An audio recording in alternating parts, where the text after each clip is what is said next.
Di lalim ako nabasa. Lalim man ka itong nabasa. Wala na isa ka picture lang. Basta na yung mga motibo mo makita na to. Yung mga magsilos. Kita kay ako magimahal na itong asawa. Mauman. Kaya ko na itong mahal. Ano yan lang. Huwag mo silusan na para. Ako ginan, gusto ka nga di ko magsilos? Uli dito sa inyo. Di ko magsilos. Di lalim ako na kaplagan eh. Noon sa. Sakin na siguro. Di lalim na makaplag ang ingana nga. Nagkinilugay pa mi sa cellphone kay lagi kitago. Ug sa diyang nabasahan, Basta kayo di magpag-unit cellphone lang nakita. ay kitago. Kaya ang cellphone, mo cellphone.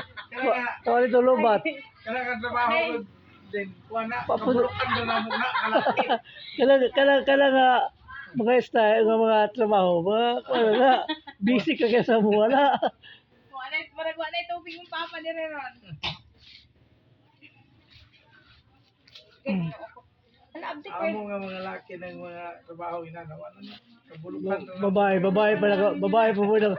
Kabalo po kay babae po yung pangalan. Ito, laki mo yung pangalan. Kuy mo. Buang. Babae po yung pangalan, kabalusan. Kita mo, lalaki ba yung pangalan mo na to? Ito na, si Pariwa na kon. Diyan na.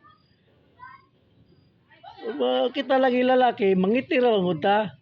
Ang babae mo ithan, hugaw na manggod. Kuha na manggod.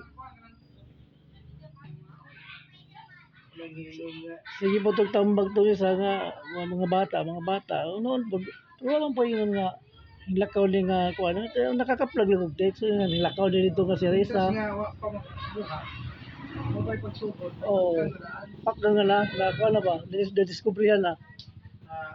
Na-discoveryhan ba? O gani. Kailain ba yun na yung kuhan kay ang permiro nga tiks-tiks lindot kayo na.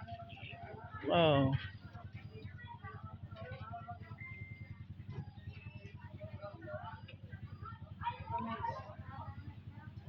Di pa, inilugay pa kami sa cellphone. Nahulog ang cellphone. Pinaala pa siya. Nag-text-text sabi mi ni Giselle ha. Giselle to yung pangalan. Agoy ang pag text to ni Giselle at tinuod. Mauna to. Mauna to nga message to. Na gito makuan.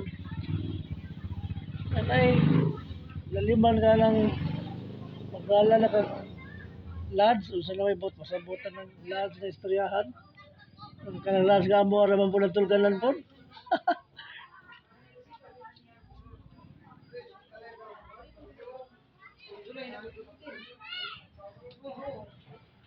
Si Hiri nagpuyo itong balaya.